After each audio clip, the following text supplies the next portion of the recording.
चलें जी। रब्बि इश्रह ली सदरी व यस्सिर ली अमरी वहलुल उक़दतम मिन लिसानी यफ़क़हू क़ौली। बिस्मिल्लाहिर रहमानिर रहीम। So let's get started with heart murmurs.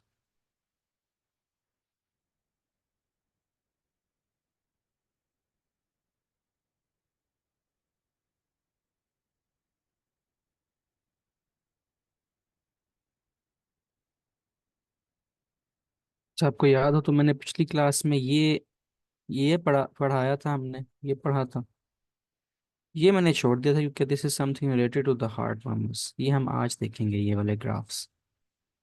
और हमने ये पढ़ लिया था स्प्रेडिंग ऑफ S2। ये हार्ट मर्मर्स की ना ऑस्कल्टेशन है। इस एरिया पे कौन से मर्मर्स मिलेंगे आपको।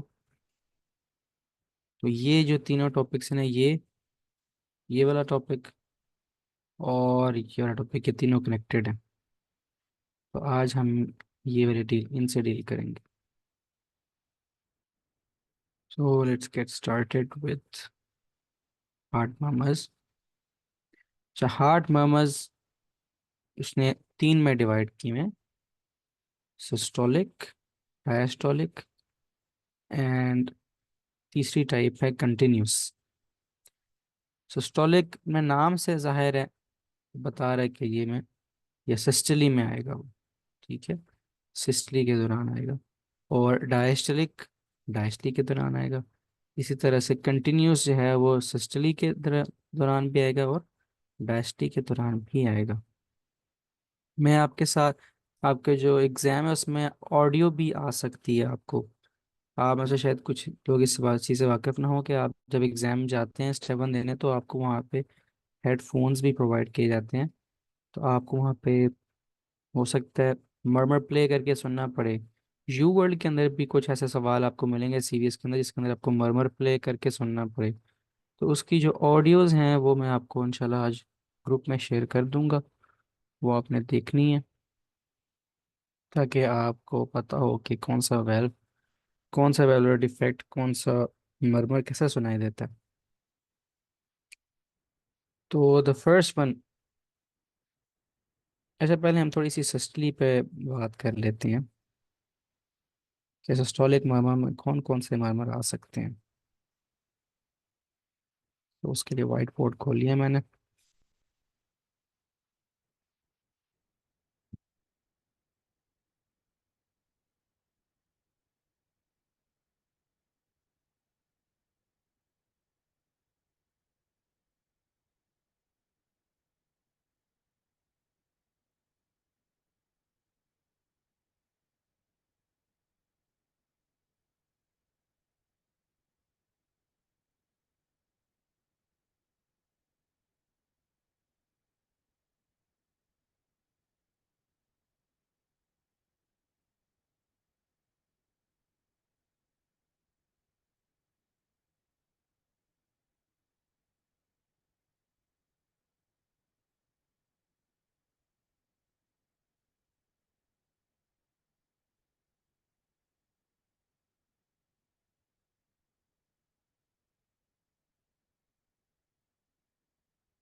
ये आप देख सकते हैं, मैंने एक स्कीमेटिक सी डायग्राम हार्ट की ड्रॉ कर ली है।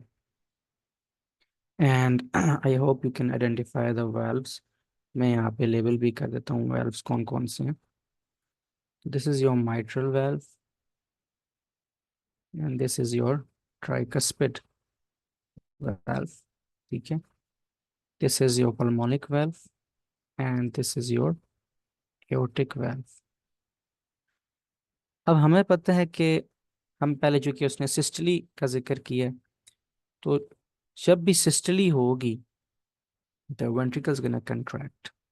ठीक है, और it's gonna force blood into the pulmonary trunk and aorta। और उस दौरान आपको पता है ट्राइकस्पिड वाल्व भी बंद हो जाएगा और माइट्रल वाल्व भी बंद हो जाएगा।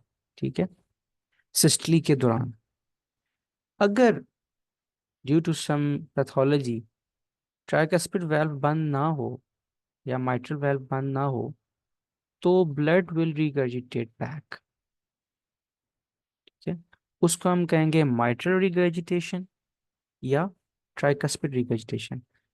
And mitral regurgitation and tricuspid regurgitation systole में ही सुनाई देंगी, क्योंकि ब्लड फ्लो पीछे की तरफ सिस्टली के दौरान ही होगा। तो दिस मेक्स सेंस। इसी तरह से जो एओर्टा और पल्मोनरी वाल्व की अगर स्टेनोसिस हो जाए, अगर इसकी स्टेनोसिस हो जाए या एओर्टिक स्टेनोसिस हो जाए, एओर्टिक स्टेनोसिस या पल्मोनिक स्टेनोसिस, वो भी सिस्टली के दौरान ही सुनाई देंगे, क्योंकि इनसे ब्लड फ्लो सिस्टली के दौरान ही होगा।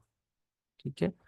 तो वाल्व में से जो आपका है, जो मर्मर है, it will only be produce when there is blood flow across the valve in any direction. चाहे वो उसकी सीधी डायरेक्शन में हो तब सिनोसिस होगी, अगर उल्टी डायरेक्शन में हो रहा है इसका मतलब है रिगर्जिटेशन है। इसी तरह से फिर जब फेज आता है रिलैक्सेशन का, डायस्टली का, तो एक सेकेंड, उसके अंदर क्या होगा? उसके अंदर आपको पता है कि एट्रिया कॉन्ट्रैक्ट करते हैं और वेंट्रिकल्स रिलैक्स करते हैं। अब नॉर्मली ये होता है कि ये जो सेमिलुनर वेल्व्स हैं एओर्टिक और पल्मोनरी, लाइक इफ दी, ये यहाँ पर हैं ऐसे, तो जब ब्लड फ्लो वापस आना शुरू होता है तो ये बंद हो जाते हैं। बट ये कभी कभी बंद नहीं होते और उस कंडीशन को कहते हैं रिगर्जिटेशन। तो डायस्टली के दौरान ये बंद जब नहीं होंगे तो blood will enter back into the ventricles, that will be called aortic regurgitation. ठीक है।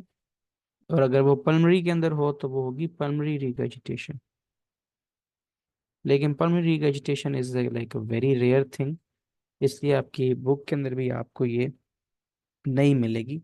एओर्टिक रिगर्जिटेशन जो है ये आपको ज्यादा मिलेगी। फिर डायस्टली के दौरान आपको पता है एक और काम भी हो रहा होता है, जो उसका लास्ट थर्ड, जो लास्ट वन थर्ड था, जिसके अंदर एट्रियल किक आती है। ठीक है। वो क्यों आती है? जब एट्रिया कॉन्ट्रैक्ट करते हैं and they force the blood into the ventricles. तो अगर पल्मोनरी, ये जो ट्राइकस्पिड है, इसकी स्टेनोसिस हुई हो या माइट्रल की स्टेनोसिस हुई हो, उस दौरान भी जब इस एक तंग वाल्व से फ्लो करेगा तो it will produce a murmur. तो ये आपके डायस्टोलिक मर्मर्स हो गए। ठीक है। अब मैं इनको, कौन से हो गए? Mitral stenosis and tricuspid stenosis. लेकिन अगेन ट्राइकस्पिड स्टेनोसिस भी uh, इतना आपके बुक में नहीं लिखा हुआ, ना ही it's a very rare thing. तो हम जल्दी से नोट डाउन कर लेते हैं कौन कौन से हमने देखे। हमने देखे सिस्टोलिक,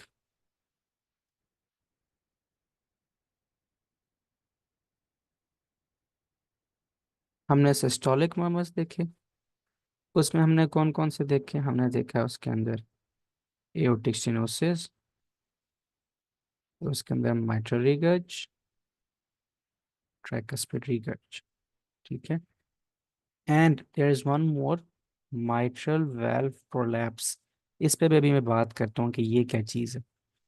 और डायस्टोलिक के अंदर हमने कौन से देखे? डायस्टोलिक के अंदर हमने देखे there is mitral stenosis, there is aortic regurgitation. ये दो हैं जो आपको पता होने चाहिए, the important ones। And then there are those members which are throughout systole and diastole, उनको हम कहते हैं कंटिन्यूस मेंबर।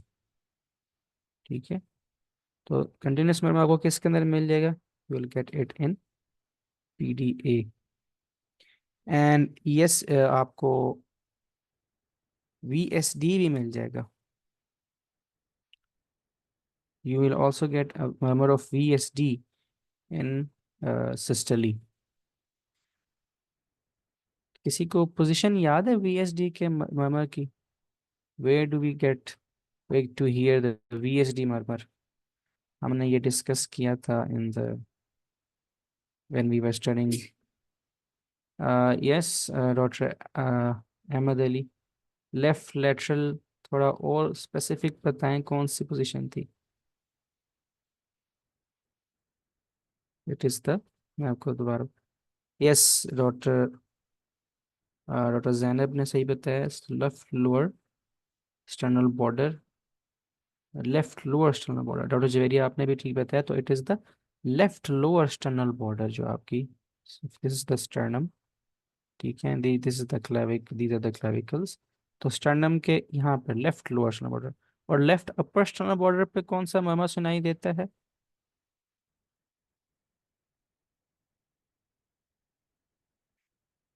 यस, एएसडी का मर्मर सुनाई देता है, लेफ्ट अपर एक्सटर्नल बॉर्डर। ठीक है, तो ये एक अ, छोटा सा इंट्रोडक्शन था अबाउट कि ये सिस्टली में कैसे डिवाइडेड है और डायस्टली में कैसे डिवाइडेड है।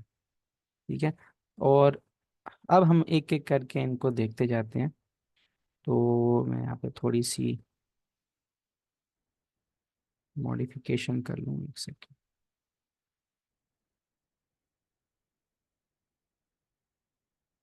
अच्छा जी, तो सबसे पहला है आपके पास एओर्टिक सिनोसिस। तो मर्मर जब स्कीमेटिकली प्रेजेंट की जाती है ना, उनको ऐसे S1 S2 के रिलेशनशिप में आप करते हैं। जब आप वर्ड्स में भी सुनते हैं ना मर्मर, आप हमेशा उसको टाइम करते हैं S1 S2 के दरमियान, S1 S2 से टाइम करते हैं, क्योंकि आपको पता होगा कि S1 S2 के बीच में जो पीरियड है, दिस इज सिस्टली, और उससे आगे जो पीरियड होगा वो भी वुड बी डायस्टली। तो आप देखते हैं कि मरमर आ कहाँ पे रहा है।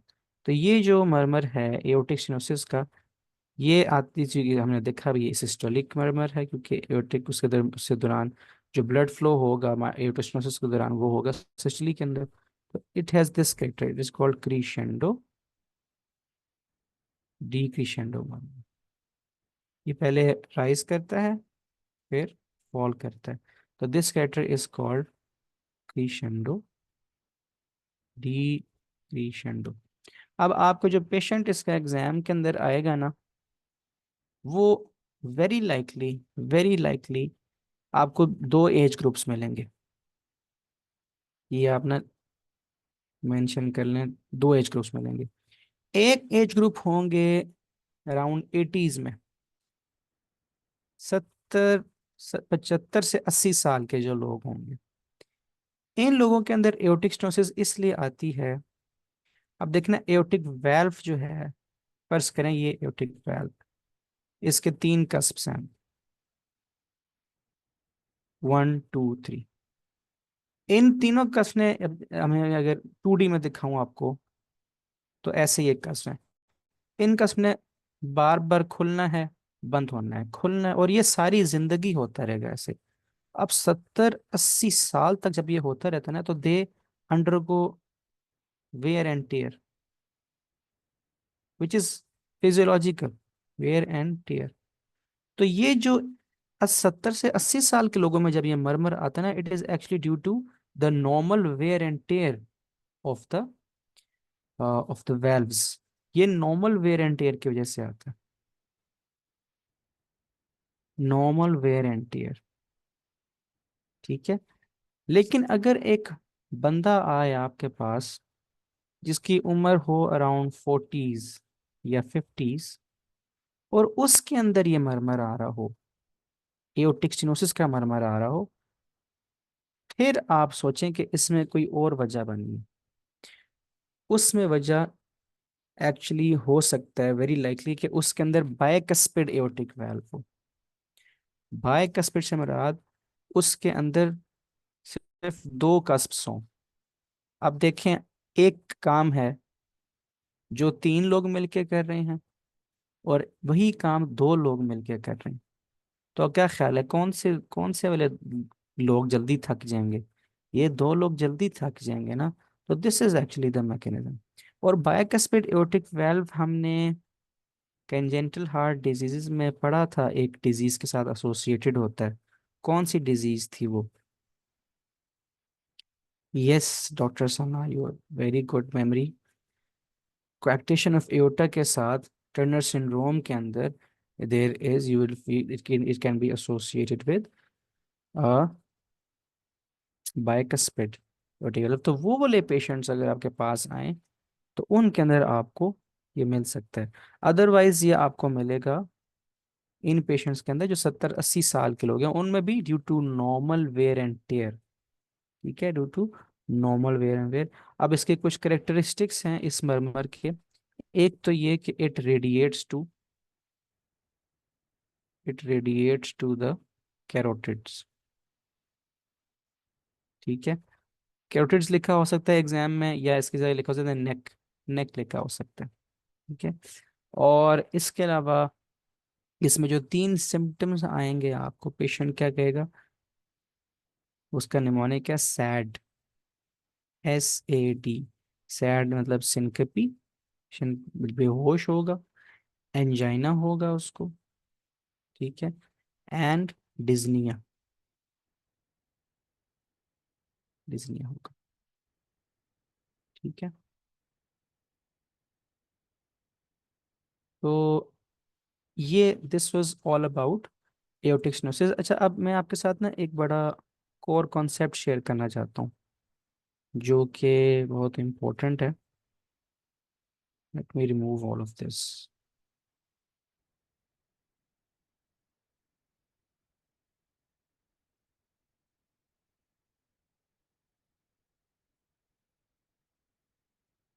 ये आपके काफ़ी काम आएगा, जो है ना, ये जो दो दो अल्फाज हैं, उनकी मैं थोड़ी डिटेल आपके साथ शेयर करना चाहता हूँ।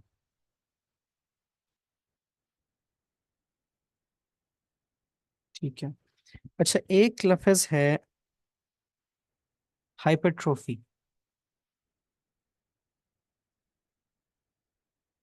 हाइपरट्रोफी, ठीक है। हाइपरट्रोफी हार्ट के अंदर बात करें तो दो तरह की होती है। एक होती है कंसेंट्रिक, एक होती है इसेंट्रिक। ठीक है, दोनों ही के अंदर, दोनों हाइपरट्रोफी के अंदर जो हार्ट साइज है, इट गेट्स एनलार्ज्ड। ठीक है, हार्ट का साइज बड़ा हो जाता है। और हार्ट का साइज जब आप क्लिनिकली मेजर करते हैं ना चेस्ट एक्सरे के ऊपर, तो we call it cardio thoracic ratio. Cardio thoracic ratio, उसमें बेसिकली होता है कि for example if this is the chest x ray, ठीक है, तो उसके अंदर ऐसे ज़ाहिर है जिससे से बिगिनिंग रिब्स बनी हुई होंगी। ठीक है, एंड ये ऐसे करके डायफ्राम बना होगा। और आपको पता है, आपको बीच में आपको हार्ट का शेडो नजर आ रहा होगा, कुछ इस तरह से। तो जो नॉर्मल कार्डियोथोरेसिक रेशो, कार्डियोथोरेसिक से मुराद अब यहाँ पे क्या है, यू एक्चुअली हम क्या मेजर करते हैं, हम हार्ट की हॉरिजॉन्टल लेंथ मेजर करते हैं, और यानी कार्डियो और थोरैक्स, यानी थोरेसिक यानी थोरैक्स की करते हैं मेजर। तो ये जो रेशो है ना, हार्ट, ये हार्ट टू थोरैक्स रेशो यानी कार्डियो थोरेसिक रेशो, ये आनी चाहिए 1:2। This is normal. अगर ये ज्यादा आ रही हो, फॉर एग्जांपल आपका heart, in case heart is enlarged, आपका हार्ट एनलार्ज्ड हो ऐसे, विच अकर्स इन हाइपरट्रोफी, तो फिर ये कार्डियोथोरेसिक रेशो 1:2 नहीं, ये बढ़ जाएगी इससे। हो सकता है ये इट कुड बी 3:2। ठीक है, ये बढ़ जाती है क्योंकि साइज हार्ट का बढ़ जाता है। तो हम वापस आते हैं अपने इसके ऊपर। तो ये आपको बताइए दो तरह की हो सकती है, कंसेंट्रिक और इसेंट्रिक। कंसेंट्रिक के अंदर ये होता है कि, पहले मैं एक नॉर्मल हार्ट यहाँ पे आपके लिए ड्रॉ कर देता हूँ। नॉर्मल हार्ट, लेट्स अज्यूम कि this is the normal heart, ये नॉर्मल हार्ट है। ठीक है, अब कंसेंट्रिक के अंदर क्या होगा, जरा गौर करें तो मुझे बताएं कि क्या हुआ कंसेंट्रिक के अंदर।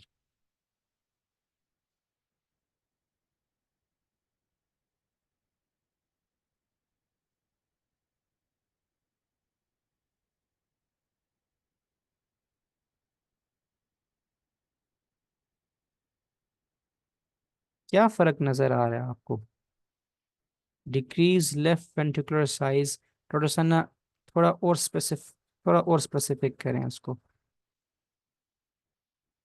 देखें, एक तो हार्ट का साइज बड़ा हुआ है, लेकिन स्पेसिफिकली क्या हुआ है, जो वॉल्स हैं दे बिकम थिक।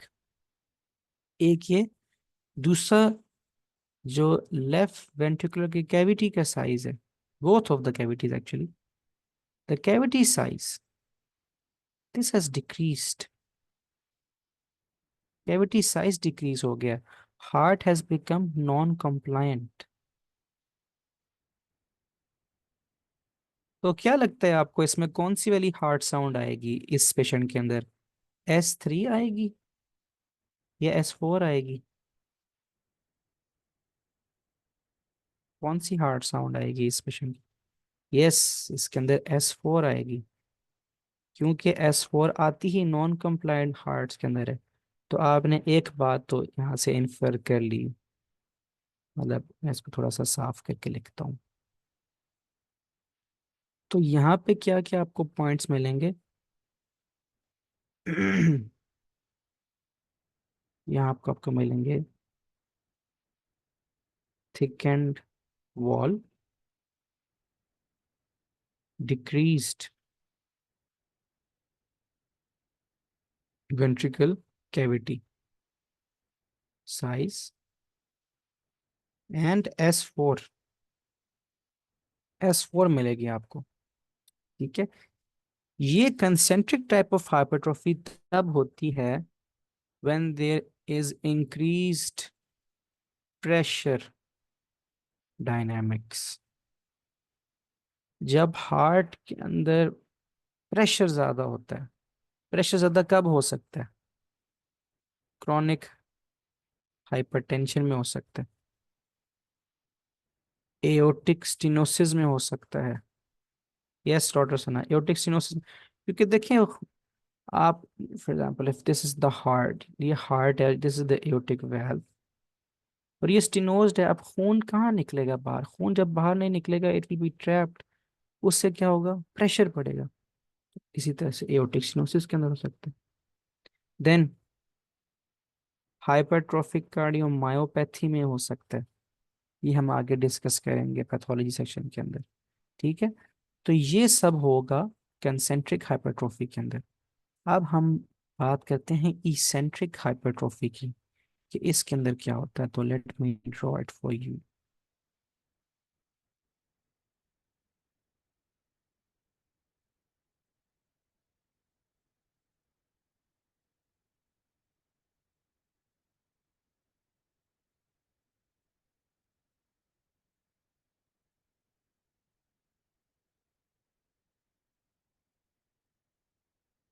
तो क्या नजर आ रहा है? And yes, one more thing got to mention. इस हार्ट के अंदर, because the ventricle cavity has decreased, तो it will fail to fill. तो इसके अंदर हमेशा होगा diastolic heart dysfunction. Diastolic dysfunction. अब यहाँ पर आ जाए, इसमें क्या नजर आ रहा है आपको? इसमें आपकी जो वॉल्स हैं दे हैव बिकम थिन। और कैविटी साइज को क्या हुआ है यहाँ पे? कैविटी साइज को क्या हुआ है? What do you observe?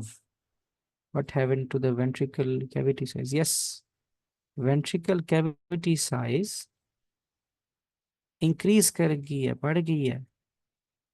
The ventricles have become more compliant. तो कौन सी हार्ट साउंड आएगी इसके अंदर? यस, इसके अंदर S3 गैलोप आएगी। ठीक है। और इसके अंदर होगा सिस्टोलिक डिसफंक्शन। Systolic dysfunction. ठीक है। अब इसकी क्या कॉजेज हो सकती हैं? दिस इसकी जो सबसे ज्यादा, आपको बहुत सारी कॉजेज हैं इसकी। कॉमन कॉजेज जो आपको पता हो, डायलेटेड कार्डियोमायोपैथी। ठीक है। ये this can occur after pregnancy और ड्यूरिंग प्रेगनेंसी एज वेल। उसको कहते हैं पोस्टपार्टल या peripartal cardiomyopathy. This can occur in heart failure, chronic heart failure. ठीक है। यस, एथलीट्स में हो सकते हैं। फिर और भी जवाब दिया लोगों ने। C, yes, aortic regurgitation and mitral regurgitation. Aortic regurgitation, mitral regurgitation के अंदर। And another important cause, thyrotoxicosis. Thyrotoxicosis के अंदर हो सकता है। ठीक है। इसके अंदर बेसिक पैथोलॉजी है एक्चुअली। जैसे कंसेंट्रिक के अंदर थी प्रेशर, इंक्रीज प्रेशर डायनामिक्स, यहाँ पे there is increased volume dynamics. ठीक है। आपको पता है कंजेस्टिव हार्ट फेलियर के अंदर वॉल्यूम ओवरलोड हो रहा होता है, रास एक्टिवेटेड होता है, ज्यादा वॉल्यूम आ रहा होता है, हार्ट पंप नहीं कर पा रहा होता वॉल्यूम। प्रेशर का कोई मसला नहीं होता। एओर्टिक रिगर्ज और माइटरल रिगर्ज पे हम बात करेंगे, ये इसमें वॉल्यूम क्यों ज्यादा हार्ट को फेस करना पड़ रहा होता है। प्रेगनेंसी के अंदर ब्लड वॉल्यूम इंक्रीज हो जाता है। ठीक है। तो this was the contrast between concentric and eccentric hypertrophy। और एक जो सवाल बड़ा पसंद है क्वेश्चन बैंक्स में जो आता है, वो पूछते हैं, आपको पता है ना हाइपरट्रॉफी के अंदर दो चीजें होती हैं।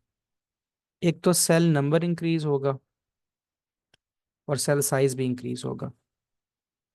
ठीक है। तो वो पूछते हैं कि इसके अंदर सेल जो है वो किस तरह से अलाइन होते हैं। तो आपने याद रखना है, जो कंसेंट्रिक हाइपरट्रोफी है ना, उसके अंदर सेल्स जो कार्डियोमायोसाइट्स है, they arrange themselves parallel to each other. Parallel.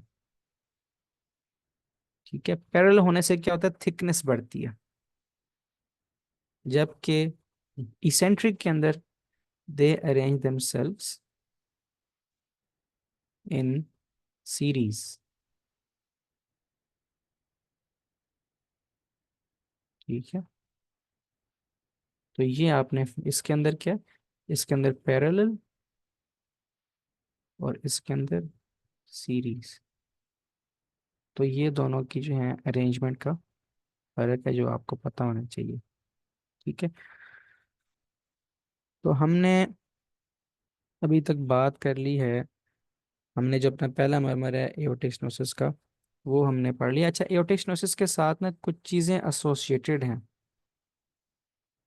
Aortic stenosis के साथ there is a term called माहा। माहा, माहा कहते हैं हम मैक्रो एंजियोपैथिक हेमोलिटिक एनीमिया। ठीक है।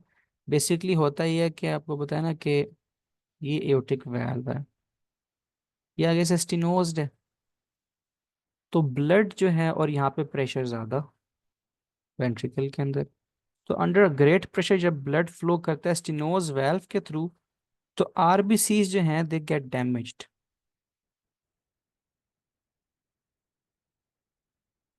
ठीक है। And this causes micro angiopathic haemolytic anaemia. फिर एक और कंडीशन है, उसको हम कहते हैं, कि आप जीआईटी में पढ़ेंगे, hide syndrome. Hide syndrome is a triad of three things, ये लिख लें, यहाँ पे नहीं लिखा हुआ। इसके अंदर होगा एओर्टिक स्टिनोसिस, इसके अंदर होगा एंजियोडिस्प्लेजिया। एंजियोडिस्प्लेजिया आप गट के अंदर पढ़ेंगे जीआईटी में। और तीसरी चीज इसके अंदर होगी acquired von Willebrand factor deficiency. क्या आप में से किसी को पता है ये वॉन विलेब्रेंड फैक्टर क्या होता है, क्या इसकी इंपॉर्टेंस होती है? ये वॉन विलेब्रेंड फैक्टर खासतौर पे थर्ड ईयर वाले, फोर्थ ईयर वाले जो भी रिसेंटली पढ़ कर आए हैं थर्ड ईयर फोर्थ ईयर में, किसी को पता है ये क्या चीज़ है von Willebrand factor? Yes doctor Sanna, this is, ये आपको एक्चुअली हेल्प करता है आपको प्लेटेड प्लग बनाने में एंड क्लॉटिंग। इनिशिएट करने में, वॉन विलेब्रेंट फैक्टर। अब बेसिकली होता ही है कि ये जैसे मैंने कहा कि इसके ये प्लेटलेट्स के अंदर पाया जाता है।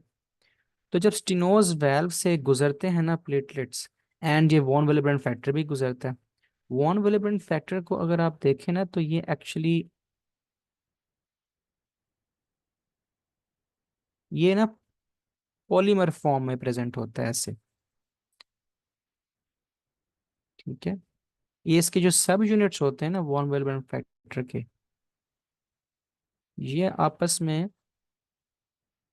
ऐसे जुड़े हुए होते हैं। ये मल्टीमर फॉर्म है, इसको कहते हैं मल्टीमर।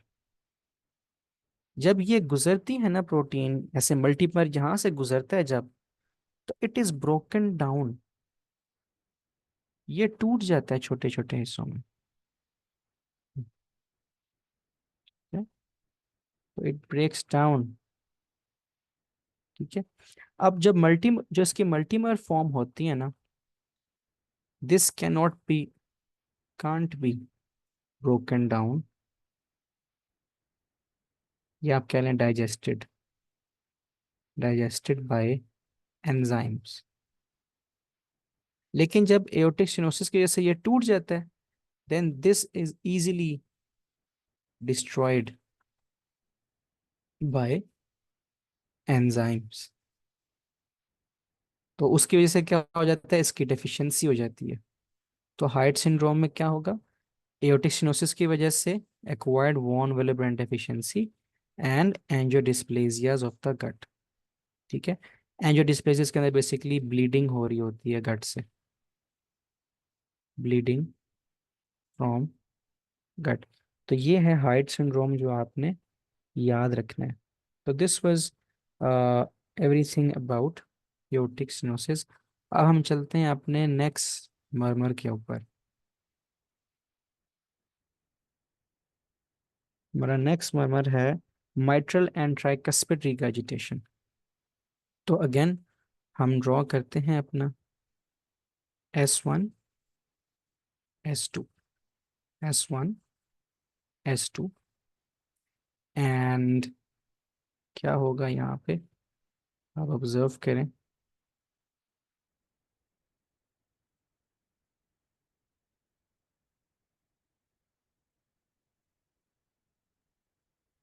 तो ये आप देख रहे हैं कि एक स्टेडी लेवल का मर्मर आ रहा है बिटवीन S1 एंड S2। ठीक है। इसको हम दो नाम देते हैं, इसको हम होलोसिस्टोलिक भी कहते हैं, होलोसिस्टोलिक मर्मर, या हम इसको पैन सिस्टोलिक भी मर्मर भी कहते हैं। ठीक है। या आप इसको दूसरे अल्फाज में कह सकते हैं मर्मर थ्रू आउट सिस्टली। ठीक है। तो ये होगा माइट्रल रिगर्ज में भी यही होगा, ट्राइकस्पिड रिगर्ज में भी यही होगा। अब आप डिफरेंशिएट कैसे करेंगे, क्या लगता है आपको कैसे फर्क करेंगे? कि जब देखें सुनने में तो एक जैसा ही है, आपको कैसे पता चलेगा कि किस में क्या हो रहा है?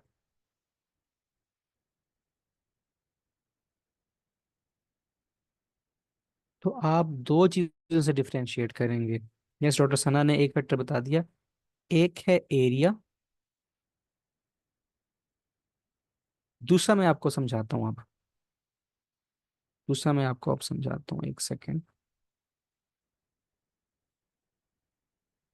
मैं आपके सामने ड्रॉ करता हूँ।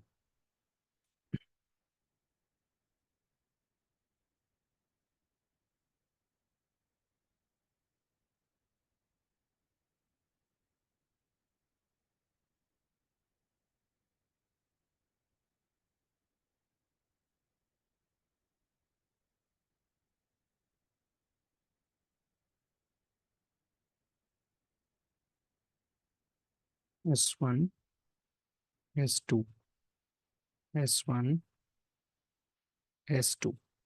ठीक है। Again this is systole, this is diastole, and this is again systole.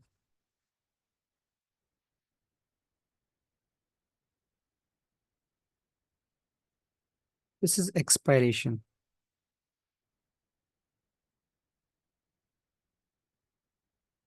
And this onwards is inspiration.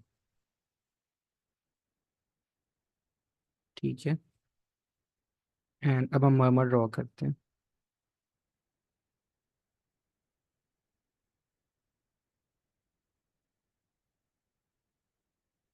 ये होलोसिस्टोलिक मर्मर आया, जो हमने कहा कि अब हमें नहीं पता ये माइटरी रिगाज है कि ट्राइकस्पिड रिगाज है। फिर इंस्पायरेशन पे भी हमने इसको ऑब्जर्व किया।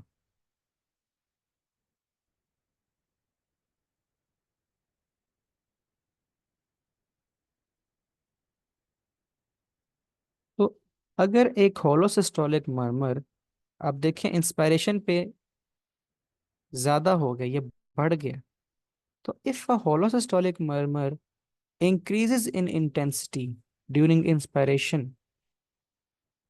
ठीक है ना, आपने देखा कि होलोसिस्टोलिक मर्मर है और इंस्पायरेशन पे इंटेंसिटी जो है इंक्रीज कर गई है, then it is tricuspid regurgitation. वजह वजह ये है कि ट्राइकस्पिड इंस्पायरेशन पर वीनस रिटर्न बढ़ जाता है। क्यों बढ़ जाता है? क्योंकि थोरैसिक कैविटी के अंदर नेगेटिव प्रेशर बनता है, इसकी वजह से वीनस रिटर्न बढ़ता है। And greater volumes enter the heart. जब ज्यादा वॉल्यूम आएगा तो ज्यादा इंटेंसिटी होगी मरमर की। ठीक है, जबकि जो आपका दूसरा मरमर है माइटर रिगर्जिटेशन का, it is unchanged, it remains unchanged. अगर इंस्पायरेशन हो या एक्सपायरेशन हो, वो सेम ही रहता है, उस पर कोई फर्क नहीं रहता, तो उसकी हाइट जो है वो इतनी ही रहेगी। इट विल रिमेन लो। तो ये इससे से आपने फर्क करना है दूसरा एरिया की बेस पे। दूसरा जो माइटर रिगर्जिटेशन का मरमर होगा ना, जो माइटर रिगर्जिटेशन का मरमर होगा, it will radiate to the apex, to the mitral area. ठीक है, तो इससे से आपने फर्क करना है इन दोनों के बीच में। अब ये माइटर रिगर्जिटेशन और ट्राइकस्पिड रिगर्जिटेशन, इनके लिए खास लफ्ज वो यूज कर सकते हैं, उसको कहते हैं ब्लोइंग। ब्लोइंग कैरेक्टर का मरमर है जी, ब्लोइंग। ठीक है, तो ये इस तरह से आपने दोनों का फर्क करना है। अब माइटर रिगर्जिटेशन और ट्राइकस्पिड रिगर्जिटेशन की अपनी अपनी कॉजेज हैं। जो माइटर रिगर्जिटेशन है ना, इसकी बड़ी जो कॉमन कॉज जो आपको मिलेगी वो होगी पोस्ट एम आई। आप बेसिकली अगर हार्ट को ऑब्जर्व करें, ये हमारा हार्ट, तो this is the mitral valve. ठीक है, अब एक बंदा है, उसको एम आई हो गया, and these are the papillary muscles. ठीक है, एंड ये आपको पता है कि कोडेड टेंडनी है, दीज आर द कोडेड टेंडनी। अब इन्फाक्शन के बाद हो सकता है कि एक पेपिलरी मसल में इन्फाक्शन हो जाए, एक पेपिलरी मसल में इन्फाक्शन हो गया, and now this is damage. उससे क्या होगा कि दिस लीफलेट विल नाउ, इस लीफलेट को पकड़ के रखने वाला कोई नहीं है papillary muscle, it has become dysfunction. तो ये जो लीफलेट होगा, it will now bulge open into the atria during systole. उससे क्या होगी? रिगर्जिटेशन। तो माइटर रिगर्जिटेशन में आपने क्या याद रखना है कि पोस्ट एम आई, मायोकार्डियल इन्फार्क्शन के बाद आपको ये बड़ा कॉमन ही मिल सकता है। ठीक है, फिर लेफ्ट वेंट्रिकुलर डायलेशन में,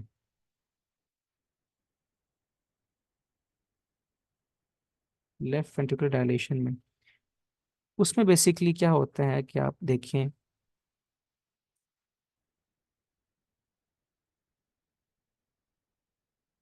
if this is the ventricle, ठीक है, और ये वेल्व, ठीक है। अब फॉर सम रीजन अगर हार्ट की डायलेशन हो जाए तो क्या होगा, ये लीफलेट्स जो हैं they will move away from each other, उससे भी रिगर्जिटेशन होना शुरू हो जाएगी, ठीक है। फिर other cause you can think of rheumatic fever, ये हम डिस्कस करेंगे रूमेटिक फीवर आगे बड़ी डिटेल में। तो इसके अंदर भी देयर कैन बी वेलुलर डैमेज, जिसकी वजह से माइटर रिगर्जिटेशन हो सकती है, ठीक है। You can also think of infective endocarditis, ये भी हम आगे डिटेल में पढ़ेंगे, इसके अंदर भी वेलुलर डिसफंक्शन हो सकता है, ठीक है। और ट्राइकस्पिड रिगर्जिटेशन की बात करें तो उसमें उसमें जो कॉमन काजेज आपको मिलेंगे, you can also find infective endocarditis, ज़्यादातर आपको ना इन्फेक्टिव एंडोकार्डाइटिस उसमें भी मिल सकता है। अच्छा, अगर आपको एक पेशेंट मिले, ठीक है, और उसमें अ, आपको ये मरमर आ रहा हो, आप अनकॉन्शियस पेशेंट मिले आपको, ठीक है, उसको फीवर हो और उसमें होलोसिस्टोलिक मरमर आ रहा हो विच इंक्रीजेज अपॉन इंस्पिरेशन, तो आप सोचेंगे जी इसको ट्राइकस्पिड रिगर्जिटेशन है। और फिर आप देखें उसके जो बाजू है, उसके बाजू के ऊपर जगह जगह पर नीडल मार्क्स हैं, नीडल मार्क्स, तो फौरन आपने सोचना है कॉज क्या होगी, इन्फेक्टिव एंडोकार्डाइटिस। वजह वजह ये है, ये ज्यादा केस पता कैसे मिलेंगे, ये जी सड़क से मिला उठाएंगे इस पेशेंट को बुरी हालत में, तो आईवी ड्रग अब्यूज, आपको पता है, अब स्किन के ऊपर एक आपका बड़ा अच्छा जिसको आपने रिहाइश दी हुई है अपनी स्किन पर, वो जो ऑर्गेनिज्म है आपका, दैट इज स्टैफ ऑरियस। तो ये स्टैफ जब आप बराबर नीडल लगाएंगे तो स्टैफ ऑरियस ने आज चले जाना है आपके ब्लड में, और चूंकि वेन्स में लगाते हैं आई वी, तो वेन आपको पता है सीधा राइट साइड ऑफ हार्ट में जाती है, इसलिए it will affect the tricuspid valve. तो इसकी प्रेजेंटेशन ऐसी भी हो सकती है, ठीक है। तो अदर देन दिस,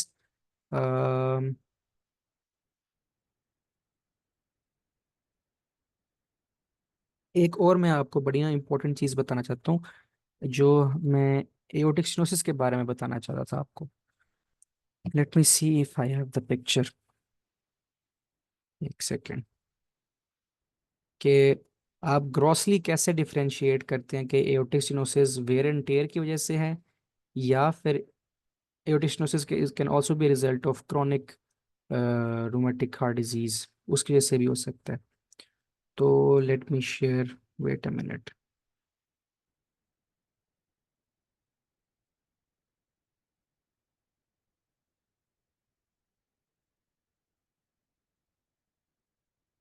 ये आपके साथ मैं तस्वीर शेयर कर रहा हूँ, इसको ऑब्जर्व करें और देखें आपको इस पे क्या नज़र आ रहा है।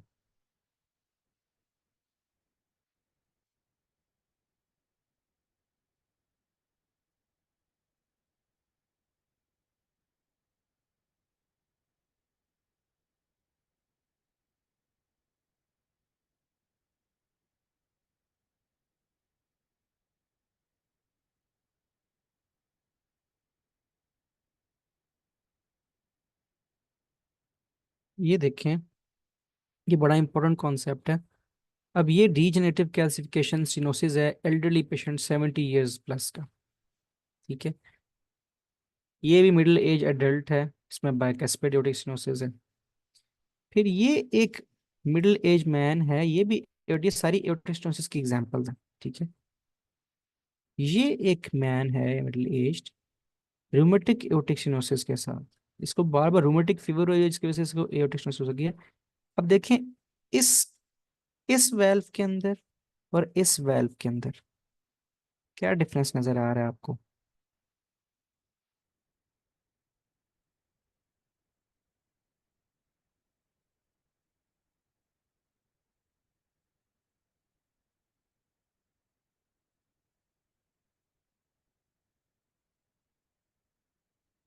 आप अगर गौर करें ना, तो इस वेल्व के अंदर जो कर्व्स हैं होता है जी। ल्यूमन की शेप थोड़ी फर्क है, लेकिन the main thing is cusp. इसमें देखें कस्प के मार्जिन, इसमें जो कस्प आपस में अटैच नहीं हुए, इसके अंदर देखें there is fusion of cusps at the margins.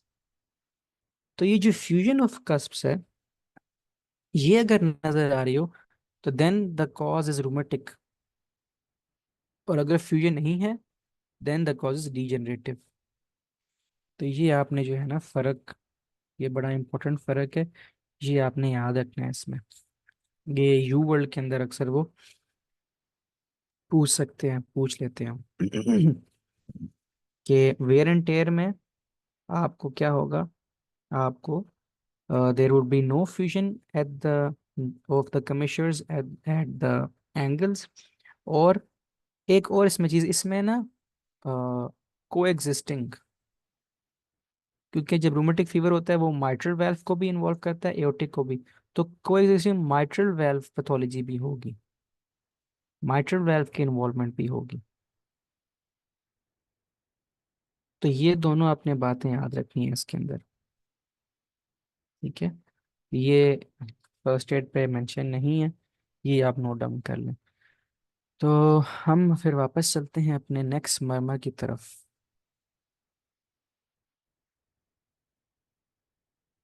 ठीक है? एक सेकेंड बस।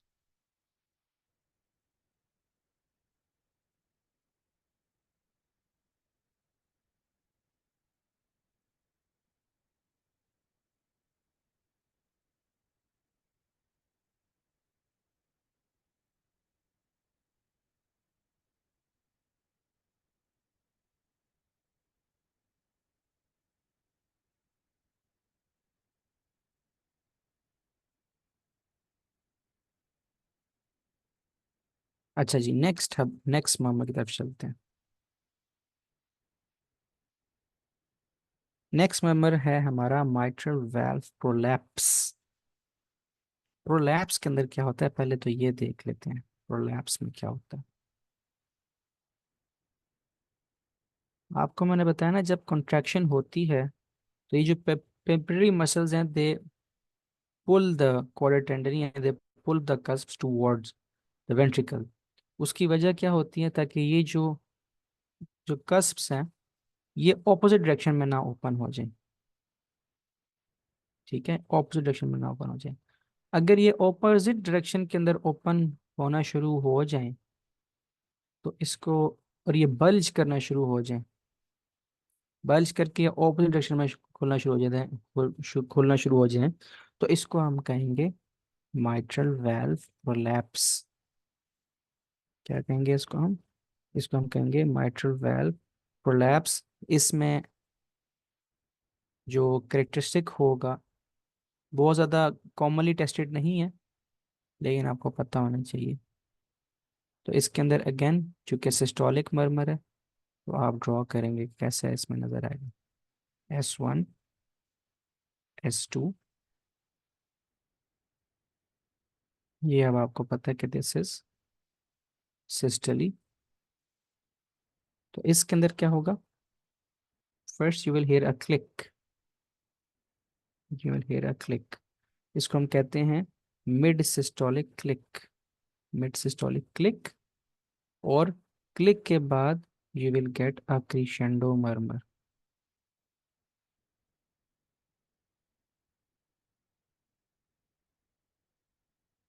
Crescendo murmur, mid systolic click and crescendo murmur. Click basically ये होता है जब ये प्रोलैप्स करते हैं ना, ये जो आपका लेफ्ट एट्रियम के अंदर जब ये प्रोलैप्स करता है ये वेल्व, तो दीज पेपिलरी मसल्स दे, ये टेंशन क्रिएट होती है between quadriceps and knee, they contract and they contract to pull it back, and this produces a click, ठीक है। तो इसको हम कहते हैं मिड सिस्टोलिक क्लिक। तो अगर आपको ये लफ्ज सुना आ रहा हो कि there is a mid systolic click, then you should think of mitral valve prolapse. अच्छा, माइट्रल वाल्व प्रोलैप्स के जो होंगे ज़्यादातर कॉजेज, वो उसके अंदर आपको जो कॉमनली मिलेंगे जो सबसे ज़्यादा कॉमनली मिलेंगे वो आपको मिलेंगे कनेक्टिव टिश्यू डिजीजेस। ठीक है, कनेक्टिव टिश्यू डिजीज में कौन सी मिलेंगी आपको? Marfan, Marfan syndrome, एहलर डायनोस syndrome. फिर आपको एक मिलेगी होमोसिस्टिनूरिया, होमोसिस्टिनूरिया। ये सारी कनेक्टिव टिश्यू डिसऑर्डर है। क्या आप में से किसी को पता है कि मार्फन सिंड्रोम, मार्फन सिंड्रोम और होमोसिस्टिनूरिया, इसमें फर्क कैसे करते हैं with respect to the eyes? क्या फर्क होता है इनके अंदर? This is something related to your biochemistry. Marfan के अंदर और होमोसिस्टिनूरिया के अंदर कैसे फर्क करेंगे आप with respect to the eyes?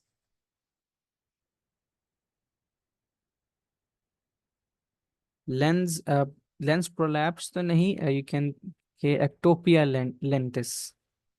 Ectopia lentis जो है, यानी कि डिस्प्लेस्ड लेंस, लेंस डिसलोकेशन, इन दोनों के अंदर लेंस डिसलोकेशन होती है।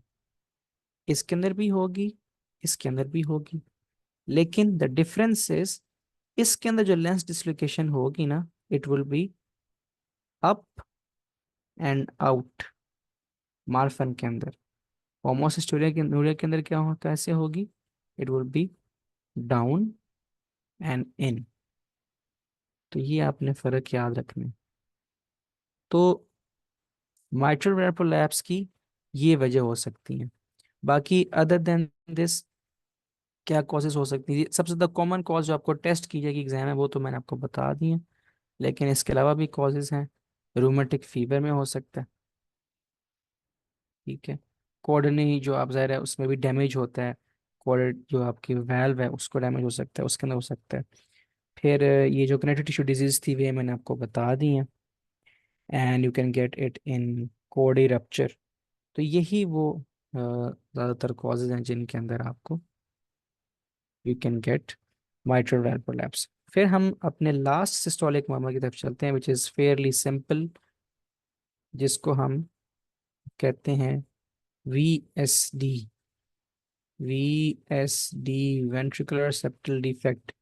हमने इसकी पोजीशन देख ली है कि it is best heard at the left lower sternal border. और इसकी खास बात यह है कि the larger the V S D, larger the V S D, lower the intensity of the murmur. ये आपने याद रखनी है बात। वी एस डी जितना बड़ा होगा, उसकी मरमर इंटेंसिटी उतनी कम होगी, एंड वाइस वर्सा। तो ये आपको, जाहिर है कि आपको ये कंजेनिटली ही मिलेगा, बच्चों के अंदर मिल जाएगा। ठीक है, या फिर ये आपको पोस्ट एम आई भी मिल सकता है। पोस्ट एम आई कैसे मिलेगा? इफ देर इज, आपको पता है आपकी जो लेफ्ट एंटीरियर डिसेंडिंग है, it supplies the septum as well. तो अगर उसका इन्फेक्शन हो जाए तो this septum can get damaged, और ये जब डैमेज हो जाएगा तो देर इज अ चांस कि यहाँ पे एक सुराख बन जाए, यहाँ पे देर इज अ चांस एक सुराख बन जाए, which will allow flow of blood between the ventricles. तो ये आपने सोचना है, ये एक पॉसिबिलिटी हो सकती है। ठीक है, अब हम चलते हैं डायस्टोलिक मामस की तरफ। तो उसमें सबसे पहला है एओर्टिक रिगर्जिटेशन। तो उसके लिए मैं यहीं पर ही, बल्कि अलहदा से ड्रॉ कर लेता हूँ, पार्ट अलहदा से ड्रॉ कर लेता हूँ। यहाँ।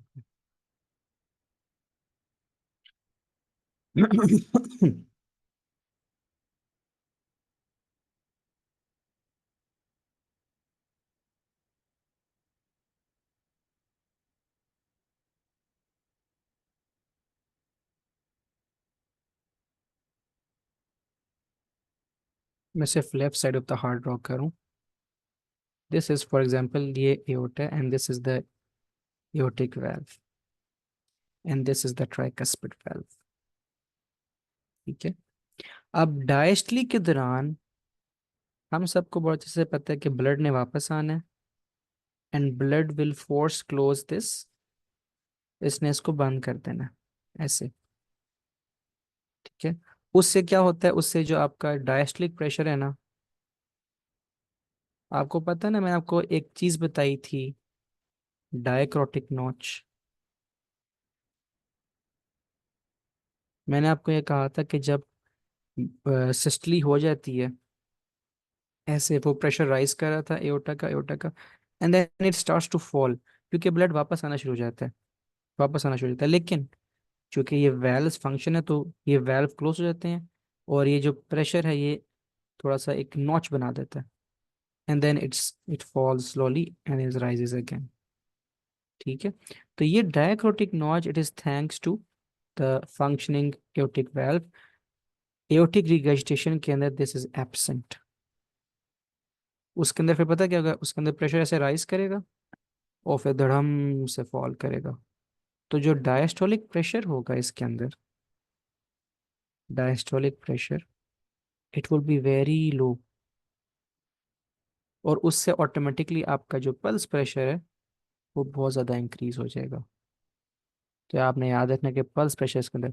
अब इसमें देखें, ये बंद नहीं होंगे वेल, तो ब्लड ने वापस आना है।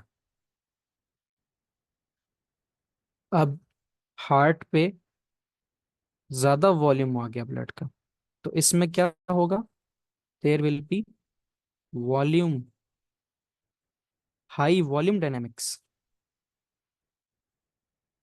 क्या होंगी, हाई वॉल्यूम डायनामिक्स होंगी।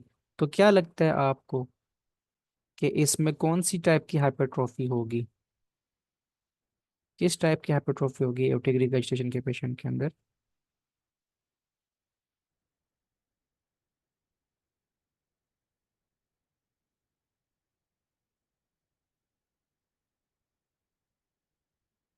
एसेंट्रिक टाइप की होगी या कंसेंट्रिक टाइप की होगी?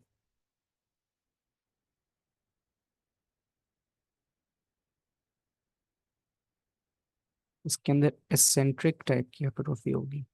यस, एसेंट्रिक टाइप की। सिमिलरली जो माइट्रल रिगर्जिटेशन होती है ना, माइट्रल रिगर्जिटेशन, उसमें भी ब्लड जो है ज्यादातर वापस चला जाता है एट्रिया के अंदर, और वही ब्लड फिर वापस आता है, उसके अंदर भी देर इज एसेंट्रिक हाइपरट्रॉफी। तो रिगर्जिटेशंस जो भी हैं उनके अंदर एसेंट्रिक हाइपरट्रॉफी होगी, और जो स्टिनोसिस होगी एओर्टिक की, उसके अंदर कंसेंट्रिक हाइपरट्रॉफी होगी। आपको S4 सुनाई देगी, इसके अंदर यू विल गेट S3। ठीक है। तो दिस वाज एओर्टिक रिगर्जिटेशन। अब एओर्टिक रिगर्जिटेशन के जो जो इसकी जो मर्मर है, it is a diastolic murmur and is a decrescendo murmur. तो ये आपको कैसा सुनाई देगा, ये आपको कुछ ऐसा सुनाई देगा, S1, S2। ठीक है। एंड S1, S2, और ये ऐसे डीक्रिशेंडो मर्मर, डायस्टोलिक डीक्रिशेंडो मर्मर, ये ऐसे सुनाई देता है। अब इसके अंदर ना बहुत सारे साइंस मिल जाते हैं एओर्टिक रिगर्जिटेशन के अंदर, जो कि अक्सर एग्जाम के अंदर आपसे पूछे जा सकते हैं। तो let me share a few of them,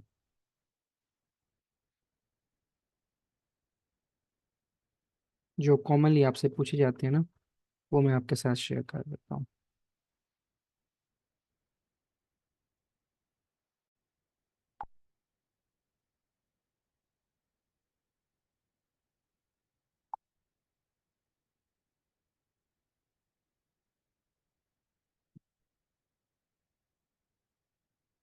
तो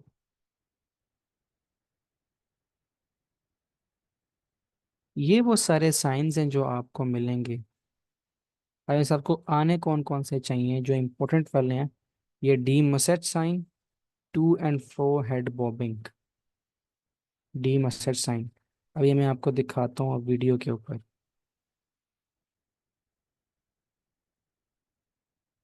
ये देखें इस पेशेंट को,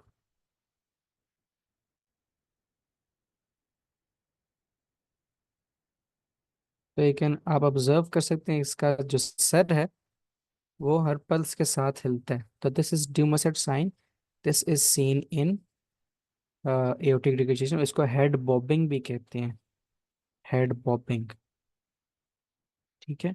और इम्पोर्टेंट साइंस आपको जो पता होने चाहिए कौन से हैं? Quincke sign and Muller sign, visible pulsation on uvula and capillary pulsation seen on light compression of nail bed। ठीक है, तो ये भी मैं आपको यहाँ पे दिखा देता हूँ।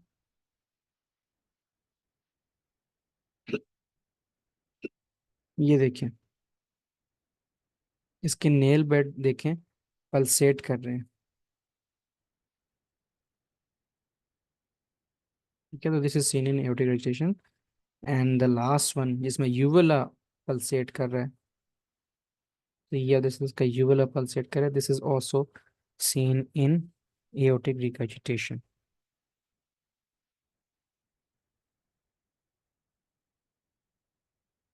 ठीक है। तो ये इसको कहते हैं मुलर्स साइन।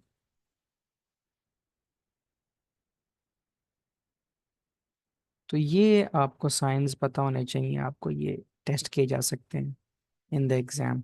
अब हम वापस खोलते हैं अपना वाइट बोर्ड।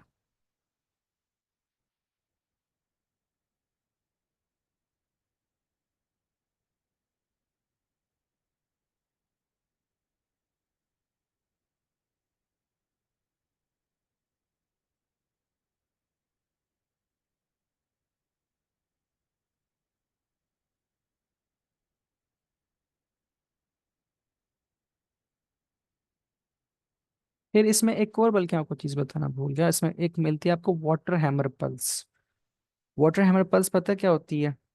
आप पेशेंट की पल्स ले रहे हैं ऐसे, ठीक है, पल्स आप ले रहे हैं, pulse you can feel the pulse. जैसे ही आप बाजू ऊपर करेंगे ना पेशेंट का, his pulse will be gone. This is called water hammer pulse, and this is also seen in patients with aortic regurgitation। तो ये साइंस आपको पता होने चाहिए। अब हम थोड़ा सा डिस्कस करते हैं कि इस पे आपको मिलेगा क्या क्या। What will you get? तो again, early diastolic decrescendo blowing murmur, best heard at the base। ठीक है। अब इसकी ना सुनने की दो पोजीशंस हैं, इस पे हम बात करते हैं मजीद बाद में। या तो best heard at the base, ये होगा एओर्टिक रूट डायलेशन के अंदर।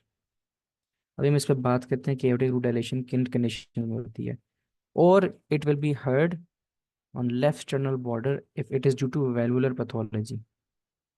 इस पे हम बात करते हैं अभी। कॉजेज क्या हैं? बाइकस्पिड एओर्टिक वाल्व में हो सकता है, एंडोकार्डाइटिस में हो सकता है, एओर्टिक रूट डायलेशन में। ये जो एओर्टिक रूट डायलेशन है ना, it actually occurs in connective tissue diseases, वो हम पढ़ चुके हैं, मार्फन, एहलर डैनलॉस, होमोसिस्टिनूरिया। तो एओर्टिक रूट डायलेशन इन कंडीशन में होती है। तो जब aortic regurgitation when it is due to aortic root dilatation, तो उसका जो मर्मर है it will be heard at the base. और जब it is due to valvular disease जैसे कि rheumatic fever, endocarditis, bicuspid aortic valve, then it will be heard best at the left sternal border. ये फर्क बहुत important है। ये छोटी सी बारीक सी चीज़ है, लेकिन इसका सवाल मेरा यू वर्ल्ड में गलत हो चुका है 2-3 दफ़ा, इसलिए आपको बता दूं ताकि आपका ना गलत हो। वाइड पल्स प्रेशर वो हम डिस्कस कर चुके हैं। पिस्टल शॉट पल्स, ठीक है, ये आप उसको लिख सकते हैं water hammer pulse. Pulsating nail bed लिखें आप, इस पे मुलर साइन लिखें इस पे आप। ठीक है, तो जो साइंस मैंने आपको दिखाई, हेड बॉबिंग, यहाँ पे भी हेड बॉबिंग लिखा हुआ है, हाइपरडायनामिक पल्स, हेड बॉबिंग। ठीक है, तो ये इसके अंदर आपको साइंस मिलेंगे। देन इसके बाद है माइट्रोसिनोसिस। माइट्रोसिनोसिस, जैसे माइट्रल प्रोलैप्स के अंदर मिड सिस्टोलिक क्लिक थी ना, माइट्रोसिनोसिस के अंदर होती है opening snap, OS. Opening snap जहां लिखा आ जाए फौरन माइट्रोसिनोसिस सोचना है। अब इसमें जो सवाल वो पूछते हैं कि what determines the severity of mitral stenosis, तो that is the distance between S2 and OS, S2 and OS, या S2 एंड OS कह दें या S1 एंड OS कह दें। ये डिस्टेंस जितना ज्यादा कम होगा उतनी ही ज्यादा सेवेरिटी, उतनी ही ज्यादा सेवेरिटी होगी। जितना ये डिस्टेंस कम होगा, ठीक है, यानी जो ओपनिंग स्नैप है जितनी जितनी जल्दी आएगी सेवेरिटी उतनी ही ज्यादा है। और हमने माइटोस्टोसिस के, आपको पता है, मैंने माइटोस्टोसिस हम पीछे पढ़ चुके हैं एनाटॉमी के अंदर। माइटोस्टोसिस लीड्स टू, ये हम देखते हैं आगे। तो it can B result of rheumatic fever, ठीक है, लेट।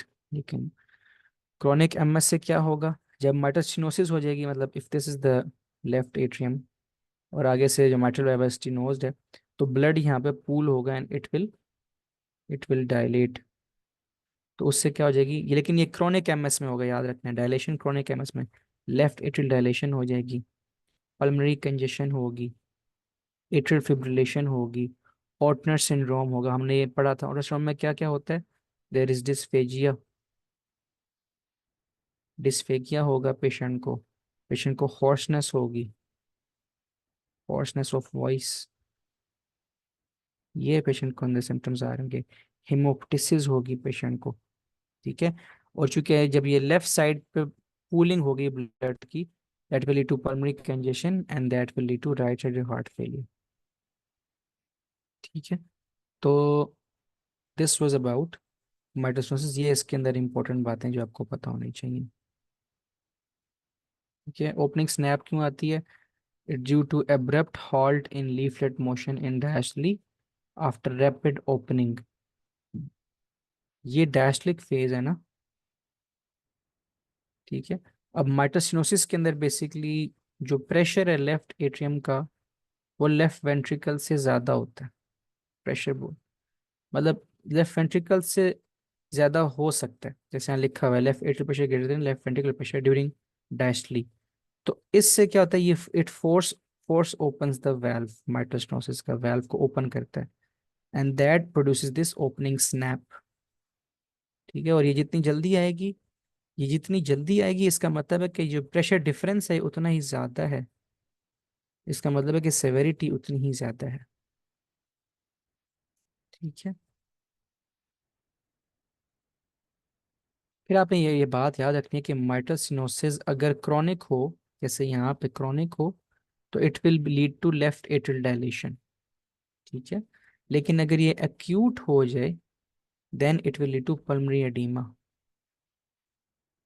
Pulmonary oedema. क्योंकि एक्यूटली जब ये होगी ना, तो लेफ्ट एट्रियम का साइज इतनी जल्दी तो नहीं बढ़ सकता, तो इंस्टेड ब्लड जो है वो पीछे को पूल होना शुरू हो जाएगा and will lead to pulmonary oedema, ठीक है। तो ये आपने बात याद रखनी। नेक्स्ट जो लास्ट मरमर है हमारा, हमने इसको बड़ी डिटेल में डिस्कस की है। Continuous machine like murmur, best heard at the left infraclavicular space या फिर लेफ्ट अपर स्टर्नल बॉर्डर, ठीक है। Often due to congenital rubella और प्रीमेच्योरिटी पेटेंटिटिस आर्टेरियोसिस, प्रीमेच्योरिटी में होता है। तो it is a machine like murmur, systole के अंदर भी आ रहा है और डायस्टली के अंदर भी आ रहा है, ठीक है। तो this was all about the murmurs. लेकिन अभी इसकी इनमें से जो चार मरमर्स है ना, उनकी ग्राफिकल प्रेजेंटेशन बड़ी ज़रूरी है, जो अक्सर एग्जाम में आती है, और वो है ये।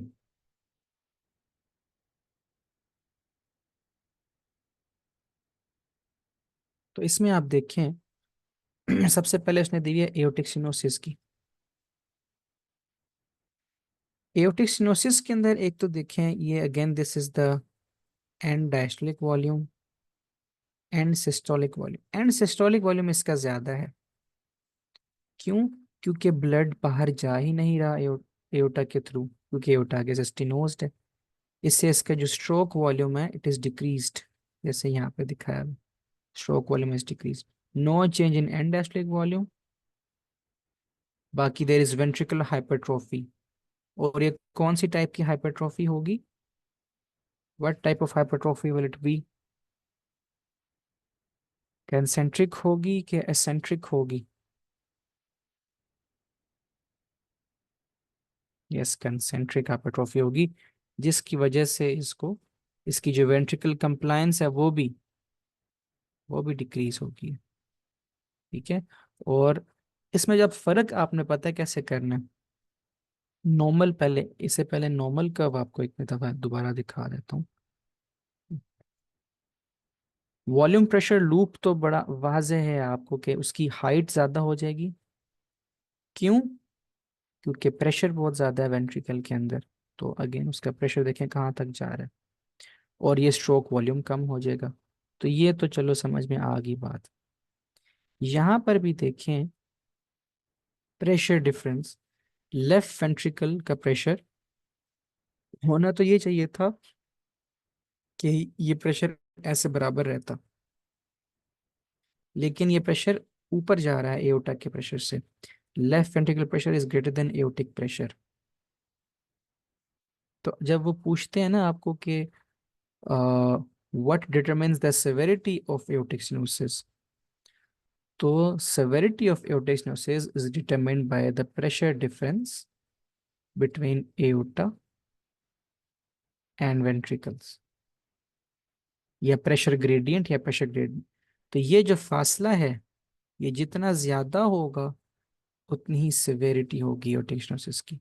तो ये आपको ग्राफ्स आपने पहचानने हैं, ये आपको आ सकते हैं। फिर आप देखें देयर इज एओर्टिक रिगर्जिटेशन। मैंने आपसे कहा था कि एओर्टिक रिगर्जिटेशन के अंदर जो आइसोवॉल्यूमेट्रिक लाइंस होती हैं ये डिसअपीयर हो जाती हैं। देखें अब इसमें ये गोल लाइंस आ रही हैं। ठीक है, एक तो ये अपने ऐसे पहचानना है, बेशक वो माइटरी रिगर्जिटेशन हो बेशक वो एओर्टिक रिगर्जिटेशन हो, दोनों के अंदर आइसोवॉल्यूमेट्रिक लाइंस खत्म हो जाती हैं। तो लिखा हुआ है there is no I true isovolumetric phase. और आप यहाँ पे देखें जो एक नॉच थी, जैसे यहाँ पे ये नॉच, ये खत्म हो गई है। ठीक है, ये खत्म हो गया, एंड डायस्टोलिक वॉल्यूम बढ़ गया, क्योंकि ये हार्ड था ना, इसमें डायस्टोलिक के दौरान आपको पता है, आपको वीनस जो आपका ए लेफ्ट एट्रियम से भी ब्लड आना है, और यहाँ पे अब एओर्टा से भी ब्लड वापस आएगा। तो एंड डायस्टोलिक वॉल्यूम बहुत ज्यादा हो जाएगा। तो इसलिए देखें ये एंड डायस्टोलिक वॉल्यूम नॉर्मल यहाँ पे था, इसके अंदर कहाँ तक जा गया, यहाँ तक गया है। और स्ट्रोक वॉल्यूम भी इस वजह से बढ़ गया। ठीक है। And there is large pulse pressure, वो मैंने आपको एक्सप्लेन किया कि इतना ज़्यादा प्रेशर क्यों है, इतना ज़्यादा फर्क क्यों, क्योंकि डायस्टोलिक प्रेशर कम हो जाता है, उससे पल्स प्रेशर बढ़ जाता है। And there is loss of dicrotic notch. तो ये अक्सर चीज़ों की रिपीटिशन ही है। बस आपने जब भी देखना है, ये आपने फ़ौरन देखना है कि देखें जिसमें डायक्रोटिक नॉच नहीं आ रही, और ये होना चाहिए था कि यहाँ पे डायक्रोटिक नॉच होती है और ये प्रेशर ऐसे सस्टेन करता, लेकिन इसमें ये ऐसे फॉल कर रहा है प्रेशर। तो this is how you read these graphs. Then इसके बाद, इसके बाद क्या है हमारे पास? Then you have mitral stenosis. Mitral stenosis के अंदर the end diastolic volume is reduced,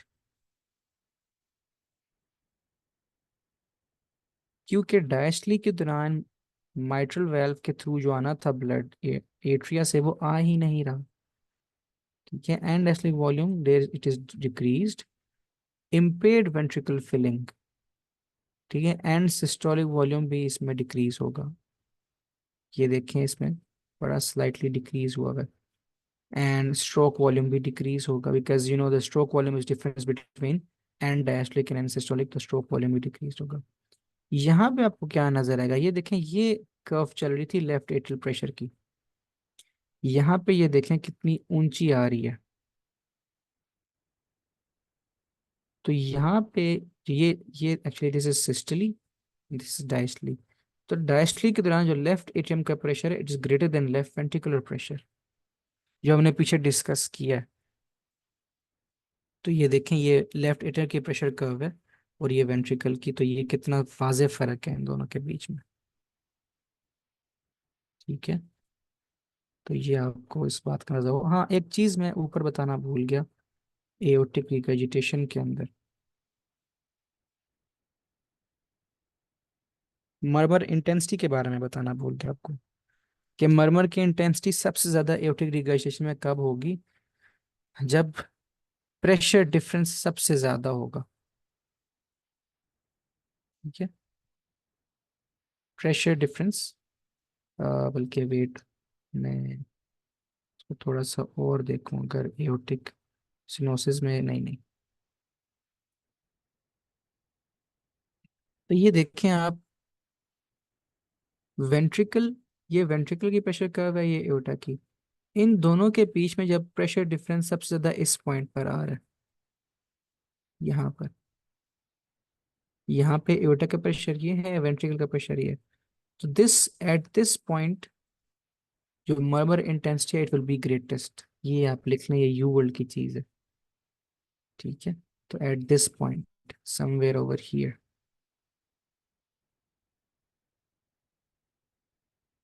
moving ahead, mitral regurgitation रह गया हमारे पास। अगेन, रिगर्जिटेशन मैंने आपको बताया था कि there is loss of isovolumetric, no isovolumetric phases नहीं होंगे। अगेन, इसमें एंड सिस्टोलिक वॉल्यूम, इसके अंदर it is it is decreased. ठीक है, माइट्रल रिगर्जिटेशन के अंदर डिक्रीज हो जाता है, क्योंकि वेंट्रिकल ने वैसे तो पंप करना था ब्लड इनटू एओर्टा, लेकिन अब माइट्रल वाल्व चूंकि रिगर्ज करे तो it will also pump blood back into the atria, तो इसलिए एंड सिस्टोलिक वॉल्यूम डिक्रीज है। लेकिन एंड डायस्टोलिक वॉल्यूम अगेन बढ़ गया, क्योंकि जब डायस्टली होगी तो ये जो वापस ब्लड भेजा था एट्रियम में, इसने वापस वेंट्रिकल्स में आना है। ठीक है, अब सिस्टली के दौरान जब ब्लड जाएगा वापस एट्रिया के अंदर, तो it will produce tall V wave. तो ये टॉल वी वेव अगर आपको नजर आ रही है, देन फॉरन थिंक ऑफ माइट्रल रिगर्जिटेशन। ठीक है, तो there is increased regurgitation in left atrium during systole, increase diastolic volume due to increased left atrial volume and pressure from regurgitation, ये भी हमने बात की, and increased left ventricular filling। Please repeat tall V wave, मैं अभी समझा देता हूँ आपको। देखिए हमने, मैं आपको पहले नॉर्मल का थोड़ा बताता हूँ। नॉर्मल पहले देखते हैं, फिर हम देखते हैं, पहले नॉर्मल वी वेव देखें ना। देखिए हमने ये पढ़ी थी ना, ये हमने जेवीपी पढ़ी थी, ACXVY, ये तो राइट साइड की थी, लेकिन लेफ्ट एट्रियल प्रेशर में भी ऐसी ही है, ACXVY। अब वी वेव क्यों आती है? Increase atrial pressure due to volume, increase volume against close tricuspid valve. इस फेज के दौरान जो है ना, एट्रिया फिल हो रहे होते हैं, इसलिए आस्ता आस्ता आस्ता आस्ता आस्ता करके फिलिंग होती है, और आस्ता आस्ता ये प्रेशर इंक्रीज करता है। ठीक है, लेकिन अब क्या होगा इन पेशेंट जिसके अंदर, जिस पेशेंट के अंदर माइट्रल रिगर्जिटेशन है, उसके अंदर क्या होगा? ये देखें, ये सिस्टली का फेज है, ये सिस्टली हो रही है, और ये सिस्टली यहाँ पे, दिस इज ऑल सिस्टली। ये लेबल भी यहाँ पर, एक सेकेंड, ये देखें यहाँ पे लेबल भी हुआ हुआ है कि this is the systole phase. अब सिस्टली के अंदर जो आपका ट्राइकस्पिड, जो आपका माइट्रल वाल्व है, ये क्लोज हो जाता है यहाँ पे, इसको क्लोज हो जाना चाहिए। लेकिन जिस बंदे के अंदर माइट्रल वाल्व काम सही से नहीं कर रहा, देयर इज रिगर्जिटेशन, उसमें ये क्लोज नहीं होगा, तो ये जो प्रेशर है यहाँ पे, ये ऐसे राइज करेगा ऊपर। ठीक है, तो यू विल गेट, ये जो वी वेव यहाँ पे थी ये ऊंची हो जाएगी, तो this is called a tall V wave. तो ये ऐसे ऐसे करके अपीयरेंस आएगी, this is called a tall V wave, it is seen in patients with mitral regurgitation. और अगर ऐसे प्रेजेंटेशन हो, अगर मैं आपसे कहूँ ऐसे प्रेजेंटेशन है, तो इसमें ओवरऑल प्रेशर लेफ्ट एट्रियम का ज्यादा है। This will occur in mitral stenosis, जैसे कि हमने पीछे देखा। ठीक है। तो डॉक्टर, किसने पूछा था सवाल? Doctor Javeria, is it clear now? Do you understand tall V wave क्यों आ रही है माइटरी का स्टेशन के अंदर? ठीक है, thank you.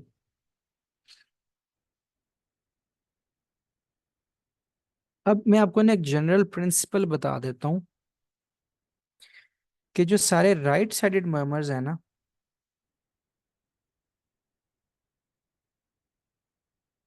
They increase in intensity upon inspiration. और जो सारे लेफ्ट साइडेड मर्मर्स हैं, इनका उल्टा है, they increase in expiration.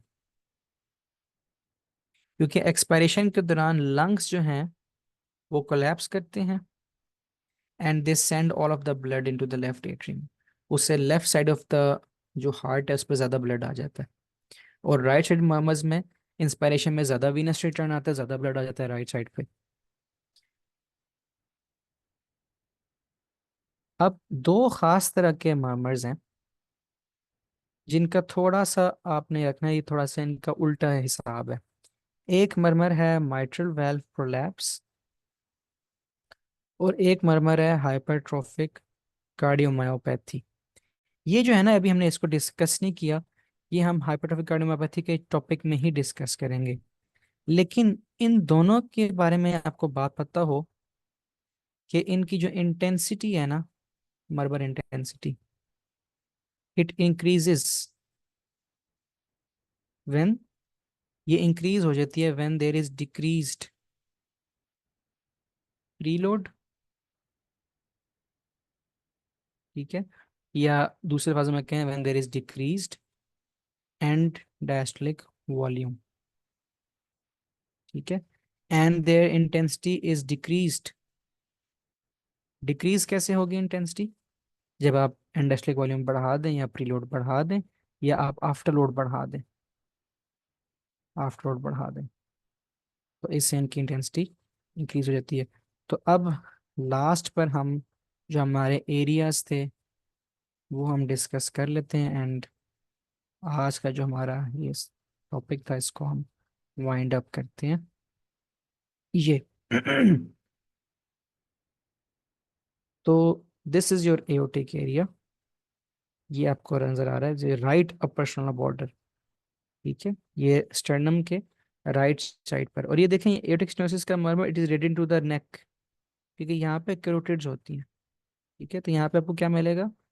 Aortic stenosis murmur, flow murmur. ठीक है, तो ये आपने यहाँ पे एओटिक स्टेनोसिस को मोस्टली याद रखना है, दिस इज इंपॉर्टेंट। फिर then this is your pulmonic area, जो लेफ्ट स्टर्नल बॉर्डर है सारा। यहाँ पे you get your atrial septal defect, ASD का मर्मर यहाँ आपको ऊपर मिलेगा। ठीक है। और वीएसडी का मर्मर आपको, ये इसने लेबल किया हुआ ट्राइकस्पिड एरिया में, this is your tricuspid area. तो यहाँ पे यू गेट योर वीएसडी का मर्मर एंड ट्राइकस्पिड रिगर्जिटेशन का मर्मर। एंड देन एक मर्मर जो माइट्रल रिगर्जिटेशन का होगा या माइट्रल सिनोसिस का होगा, तो माइट्रल एरिया में मिलेगा आपको। तो माइट्रल रिगर्जिटेशन, माइट्रल सिनोसिस और माइट्रल वेल्व प्रोलैप्स ये आपको इस एरिया में मिलेंगे। ठीक है। ये एरियाज बहुत ज़्यादा इंपॉर्टेंट नहीं है। आ, जो इम्पोर्टेंट वाले हैं वो मैं आपको बताता हूँ, जो आपको पता होना ही चाहिए। एओर्टिक स्टेनोसिस का पता होना चाहिए आपको, माइट्रल वाले पता हूँ आपको, ये सारे आपको पता हो माइट्रल वाले। हाइपरट्रोफिक कार्डियोमायोपैथी का पता हो आपको। उसके अलावा वीएसडी का आपको पता हो, हम पढ़ चुके हैं वो वीएसडी कहाँ पे मिलता है आपको। एओर्टिक स्टेनोसिस का और यहाँ से एएसडी का पता हो आपको, तो ये वाले इंपॉर्टेंट हैं जो आपको पता हो। अब ये जल्दी से हम अ, जो टेबल नीचे दिया हुआ है ये देख लेते हैं, तो इसमें क्या बता रहे हैं।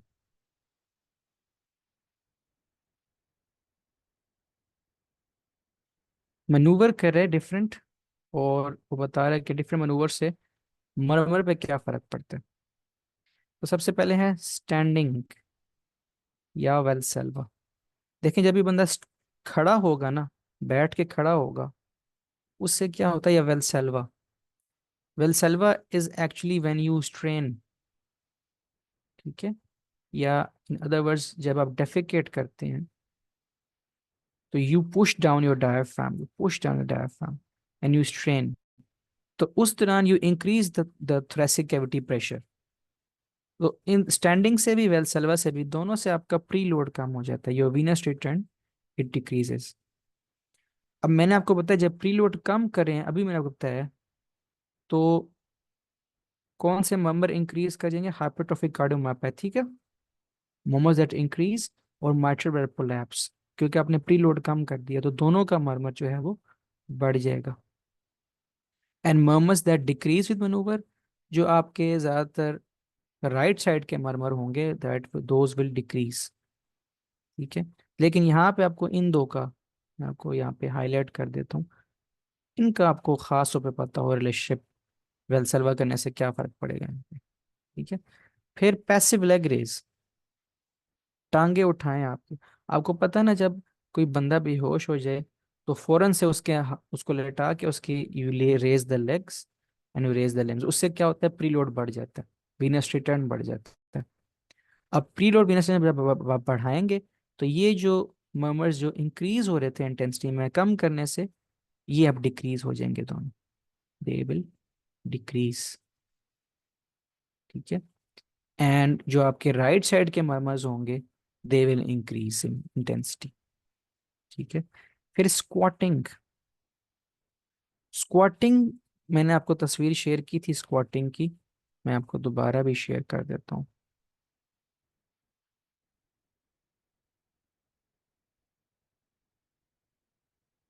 अम, ये ये this is squatting position.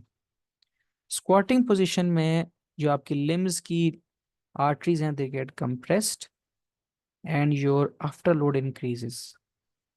After load increase हो जाएगा उससे, स्क्वाटिंग से भी इंक्रीज हो जाएगा, हैंड ग्रिप से भी इंक्रीज हो जाएगा। आप हाथ हैंड ग्रिप करें, इन दोनों के अंदर आर्टरी मसल जो है कॉन्ट्रैक्ट करते हैं, और जो आर्टरीज होती है मसल के अंदर, दे get compressed, they get squeezed, this increases the after load. ठीक है, this increase the after load. तो इसके अंदर अगेन मैंने आपको पीछे बताया था कि जब आप आफ्टर लोड बढ़ाएंगे ना, तो आफ्टर लोड से जो आपका वेंट्रिकल्स का वॉल्यूम है, ब्लड का, वेंट्रिकल्स का जो ब्लड का वॉल्यूम है, इट विल इंक्रीज। अब ये कैसे होगा, देखें, आफ्टर लोड जितना ज्यादा होगा, स्ट्रोक वॉल्यूम उतना ही कम होगा। तो आपका जो एंड सिस्टोलिक वॉल्यूम है वो ज्यादा रहेगा इसके अंदर, वेंट्रिकल्स जो हैं वो फूले रहेंगे, उनके अंदर वॉल्यूम रहेगा। अब ये डायनामिक्स में आपको समझाता हूँ थोड़ी देर में कि क्या वजह है कि ये जो ये वाले मर्मर्स हैं, इनका क्या रिलेशनशिप है, क्या वजह। तो इसके अंदर भी स्क्वाटिंग की वजह से भी और हैंड ग्रिप की वजह से भी, दोनों के अंदर आपका जो हाइपरट्रोफिक कार्डियोमायोपैथी का मर्मर है, इट डिक्रीजेज इन इंटेंसिटी। ये मैं अभी आपको ना एक्सप्लेन करता हूँ डायग्राम के ऊपर इसकी क्या वजह। एंड कौन से मर्मर थे increase with intensity, aortic regurgitation, mitral regurgitation और वीएसडी। ये सब क्यों बढ़ जाएंगे मैं आपको एक्सप्लेन करता हूँ यहाँ पे। This is the aorta, this is the tricuspid, this is tricuspid valve. ठीक है, अब आपने आफ्टर लोड बढ़ा दिया, यानी आपने प्रेशर यहाँ पे बढ़ा दिया, उससे ओवरऑल वेंट्रिक, अब जब आपने आफ्टर लोड बढ़ा दिया तो रिगर्जिटेशन के दौरान ज्यादा ब्लड वापस आएगा यहाँ से, इसलिए एओर्टिक रिगर्जिटेशन का murmur it increase upon hand grip. ठीक है, it increase upon hand grip, क्योंकि आपने आफ्टर लोड बढ़ा दिया। इसी तरह से आपने जब आफ्टर लोड बढ़ाया तो वेंट्रिकल्स का प्रेशर भी इंक्रीज हुआ, उससे माइटरी गजिटेशन का मरबा भी बढ़ जाएगा। और अगर वीएसडी है तो ज़्यादा शंटिंग शुरू हो जाएगी। तो इन तीनों कंडीशंस के अंदर तीनों का मरमर बढ़ जाएगा when you increase the after load. ठीक है। लास्ट पर रह गई इंस्पायरेशन, ये हमने डिस्कस कर ली है। इंस्पायरेशन पे there is increased venous return to the right heart and decreased venous return to the left heart। तो राइट साइड के जो मर्मर्स हैं जैसे कि tricuspid regurg, they will increase intensity, और most left sided murmurs they will decrease in intensity.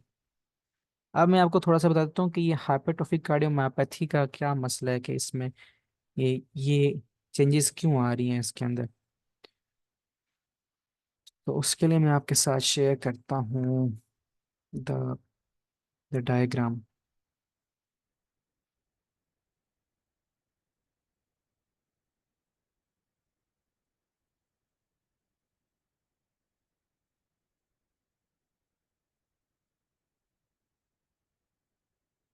और hypertrophic cardiomyopathy का अलग से टॉपिक भी है पैथोलॉजी के अंदर, उधर भी हम इसको पढ़ेंगे।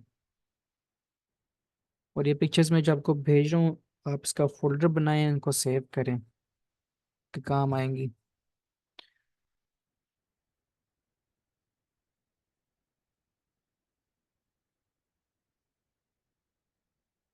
तो this is hypertrophic cardiomyopathy. Hypertrophic cardiomyopathy के अंदर जो सबसे बड़ा मसला होता है वो ये होता है कि इसके अंदर एक तो वेंट्रिकल साइज कम हो गया, तो आपको पता है S4 आएगी, there would be diastolic dysfunction. दूसरा ये देखें, ये जो आउटफ्लो ट्रैक था आपका एओर्टा का, it is being obstructed by the ventricle.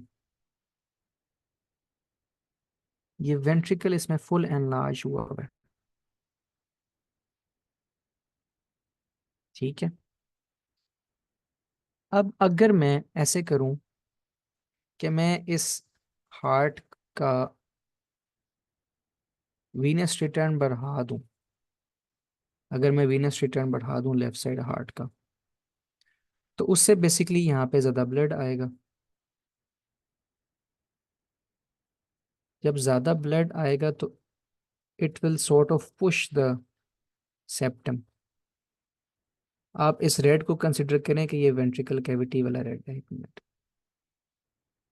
ये ज़्यादा ब्लड आ गया, फॉर एग्जाम्पल जैसे अज्यूम कि ये ब्लड आ गया, तो ये ब्लड क्या करेगा, इट विल पुश इट, ये सेप्टम को पुश करेगा, सेप्टम को पुश करेगा। और ये देखें, ये सेप्टम को पुश करने की वजह से जो आप जो आउटफ्लो ट्रैक्ट है ये ठीक हो गया,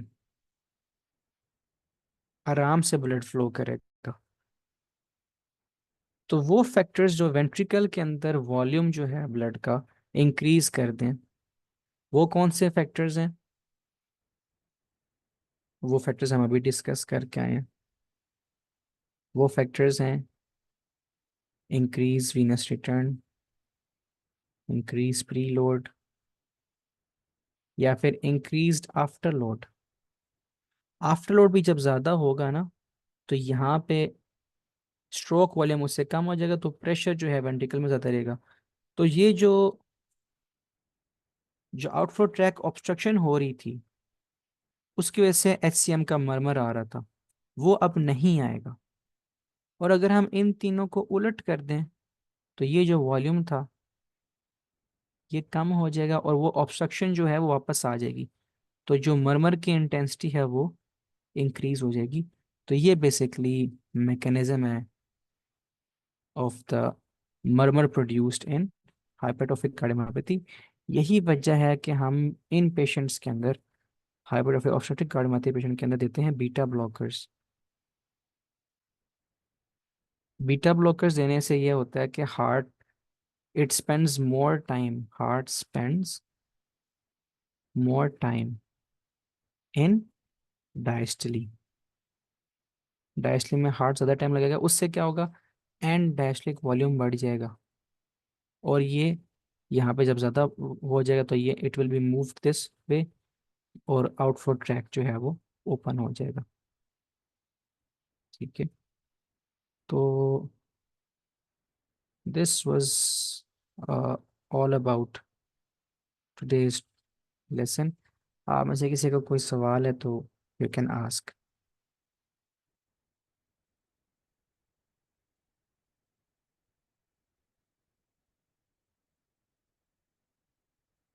ठीक है, ending to today's session here. Thank you for your participation.